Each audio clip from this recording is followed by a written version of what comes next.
સલામતી માસ 2025 નિમિત્તે આજરોજ અહીંયા લેકવ્યુ ખાતે જે ટ્રાફિક પ્રદર્શનનો ઉદ્ઘાટન પ્રસંગે શ્રી વરનાણી મેમ, અન્ય અધિકારીશ્રીઓ અને આપ સૌ, ભારત સરકાર દ્વારા દર વર્ષે 1 મહિનો અકસ્માતથી લોકોને કેવી રીતે બચાવી શકાય એના માટેના આ કાર્યક્રમો એ થઈ રહ્યા છે. એમાંનો આ એક છે.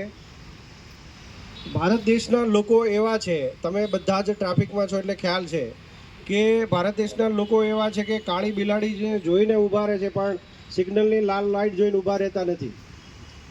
અકસ્માતથી બચવા માટે આજ સુધી કોઈ એવી દવા કે ઇન્જેક્શનની શોધ થઈ નથી. બધા રોગો, કોરોના જેવો રોગ હતો ત્યારે પણ એના વેક્સિન આવ્યા હતા, પણ અકસ્માતથી બચવા માટે કોઈ વેક્સિન, કોઈ દવા, કોઈ ઇન્જેક્શન નથી. ફક્ત અવેરનેસ છે. અને સરકાર અને પોલીસ, આરટીઓ આ બધા જ, અને એમાં ખાસ સુરત જે આપણે વાત